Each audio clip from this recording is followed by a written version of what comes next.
실용주의는 19세기 말 급격한 사회 변화를 겪고 있던 미국에서 등장하였는데요. 당시 미국은 농업사회에서 산업사회로의 급격한 변화를 겪으며 다양한 사회 문제와 갈등에 직면하게 됩니다. 이러한 갈등을 해결할 수 있는 새로운 사상적 관점으로 소피스트의 사상, 영국의 경험론, 진화론, 미국 개척자 정신의 영향을 받은 실용주의가 등장하게 됩니다. 실용주의는 프래그마티즘이라고도 하는데 프래그마란 그리스어로 원래 행동 또는 실행을 의미합니다. 실용주의는 지식의 가치를 행위의 효과나 실제적 결과에 비추어 평가하는 사상이라고 할 수 있습니다. 쉽게 말하면 실생활에 유용한 지식이나 도덕을 진리로 보는 사상이 실용주의입니다. 실용주의의 창시자인 퍼스는 과학자이기도 한데요. 그는 과학적, 실험적 탐구 방법을 거친 지식의 중요성을 강조하였습니다. 퍼스가 제시한 실용주의의 경륜은 어떤 개념이 실제적 결과와 일치할 때 그 개념은 참이다 라는 것입니다. 예를 들어 다이아몬드가 단단하다 라는 지식은 실제로 다이아몬드를 다른 물체와 부딪혀보는 과정을 통해 의미를 갖게 된다는 것입니다. 제임스는 실용주의를 널리 보급하는 데 공헌하였는데요. 유용한 지식이 곧 진리라는 것을 주장하며 지식은 현금 가치를 지녀야 한다고 보았습니다. 현금 가치란 현금처럼 실생활에 유용한 가치를 말합니다. 따라서 어떤 지식이 참이 되기 위해서는 우리 삶의 문제를 해결해 주거나 실생활을 좀 더 편리하게 만들어 주거나 우리의 삶을 보다 좋은 방향으로 인도해 줄 수 있어야 합니다. 제임스는 우리의 진리는 절대적이거나 고정적인 것이 아닌 가변적이고 잠정적인 하나의 가설에 불과한 것이라고 봅니다. 따라서 그것은 시대와 사회가 변화함에 따라 참이 될 수 있고 거짓이 될 수 있는 가능성을 지니고 있습니다. 또한 제임스는 지식은 경험적으로 검증 가능해야 한다고 보며 미래지향적인 관점에서 진리를 성장시켜 나가야 한다고 보았습니다.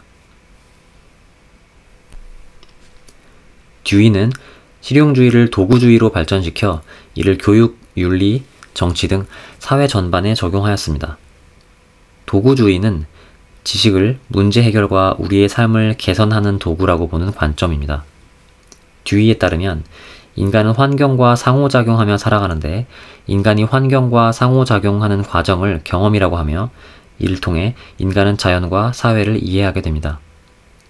그런데 이 과정에서 인간은 끊임없이 문제 상황에 처하게 되는데 인간은 지성적인 탐구로서 문제를 해결하기 위해 노력합니다. 이때 탐구의 목적은 문제 해결이며 탐구는 곧 문제 해결의 과정이 됩니다. 지성적인 탐구 끝에 문제를 해결할 어떤 결론에 도달하게 되는데 이 결론이 바로 지식입니다. 따라서 지식은 문제 해결을 위한 도구가 되는 것입니다. 듀이는 절대적 진리관에 대해 회의적입니다. 도구가 낡으면 새 것으로 바꿔야 하듯이 진리 또한 더 이상 문제 해결의 도구가 될 수 없다면 수정되거나 다른 지식으로 대체되어야 합니다. 따라서 진리는 절대 불변의 것이 아니며 인간 경험의 성장에 따라 변화하고 진보해가는 것입니다. 또한 듀이는 정적인 성과와 결과보다는 성장, 개선, 진보의 과정을 중시하는데 고정불변하는 최고선을 부정하며 개인이나 집단에 대한 도덕적 판단은 그들이 도덕적으로 성장하는 과정에 있느냐에 따라 판단되어야 한다고 주장하였습니다. 이러한 성장과 진보를 위해서는 지성적인 탐구가 필요한데 듀이는 지성적인 방식의 문제 해결을 보장하는 정치 제도로서 민주주의를 강조하였습니다. 또한 창조적 지성을 갖춘 민주적 시민을 양성하는 것이 교육의 역할이라고 보았습니다. 실용주의의 한계점은 보편적인 도덕을 부정하여 윤리적 상대주의에 빠질 가능성이 있다는 점.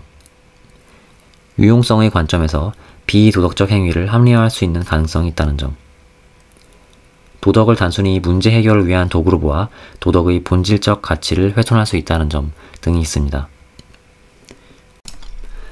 실용주의의 의의는 형식적 도덕에서 벗어나 현대사회의 문제 해결에 실질적 해결책을 줄 수 있다는 점, 인간의 오류 가능성을 인정하고 문제 해결에 도움이 되는 모든 것을 수용하려는 태도는 관용적 태도와 연결되어 다원주의 사회, 민주주의 사회의 바탕이 될 수 있다는 점 등이 있습니다.